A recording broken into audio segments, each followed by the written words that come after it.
Good morning from what is called Port Ibbenaz and Ibbenese or something like that. There's Miss Chili Pepper. And you can see on that one shad container where the lady hit me in Portimont. Fortunately, it was a glancing blow, but nonetheless, she did hit me, and this is currently where I'm staying. As I say, Miss Chili Pepper, she is loaded up, ready to go. I've had my coffee, because that's about coffee and cookies, because there's no place to have breakfast. So anyhow, that is where we are at today. I'm a little confused as to exactly where to go, but I'll figure it out here shortly. Anyhow, it's Hobo Rider and Miss Chili Pepper looking back at you. What happened next is I spent 2 nights here so that I could get on this ferry. When the ferry actually arrived, the rude ladies at the ticket area told me that no, they will not allow me on the ferry with my motorcycle. So that left me no choice but to go all the way up to Coyhaique again, stayed there for a night or so. Then on my way back down to check on this area here, this is where the dog hit me. Chile has a real problem with very mean, aggressive dogs that attack bikers and cars along these roads, even right in the middle of the city. But they don't seem to care. So I made an attack here on Paso Humillas, and I'll go into what happened on that just in a minute. The border crossing here, after 3 hours of going through with the officials there, I was told that I could not take my Chilean registered motorcycle, even though I own it legally.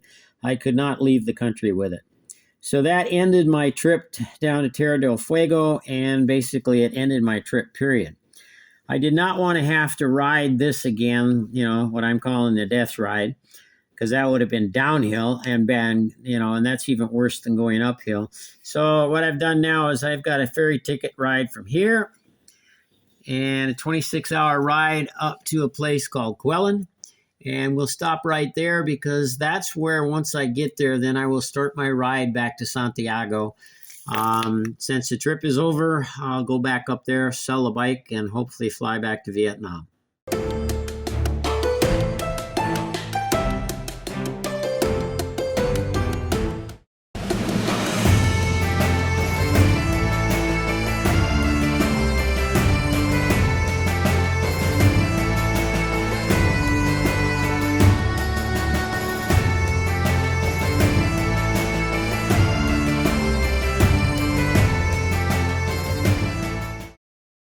Well, I got a real mess going here. It's been a wonderful day, but now what I've got is I got a dead battery leads, and so we're trying to fix it. And maybe, just maybe, it'll work.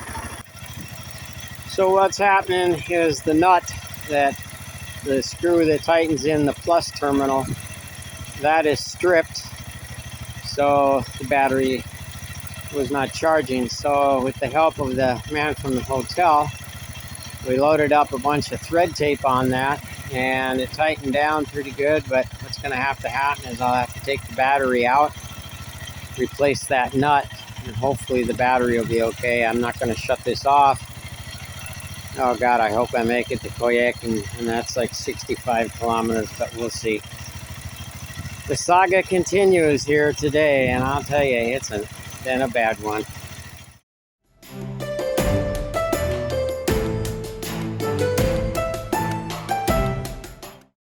Chili Pepper's got some companions here in the parking, waiting for the ferry to Himalayas.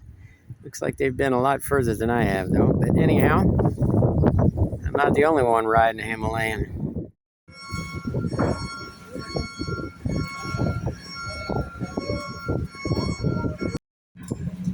So we get the bikes tied down for the trip here.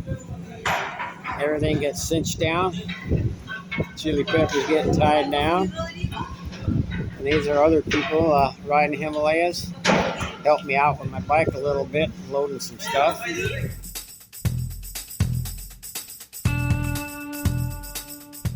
That is the tugboat that when we do get ready to go, given the winds and the rough water, he's going to push this boat out of here so that we can get turned around. But that's the job of the tugboat driver. Well, if you don't like the weather and chilly, wait 10 minutes, it'll change. It'll go from spring to winter to summer, back to spring, and blow a gale. So this is what happens when your seamanship skills are a little off. You end up staying here for a very long time. So this is called stowing the line, and it's all done so it's organized so that when we do get to our destination, it will feed off properly so that the ferry can be anchored again. One thing you certainly don't want to do is get a leg caught up in that stuff as it's being brought up, because it will take your leg off, among other things.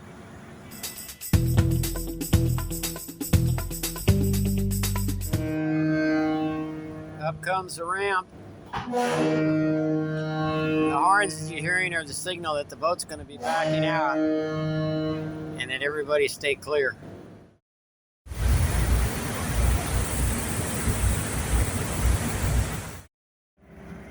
Okay, so this is our first of 9 stops. And it's just finally figured out why this boat takes 30 hours, because we are stopping every little nook and cranny,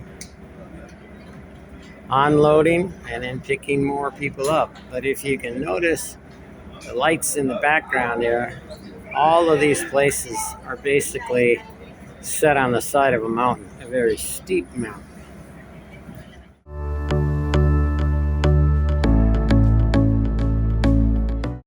Looks like half of the people on the island are leaving. 100 there. So there was 200 people, and now there's only 100 on the island. They're all on a boat now.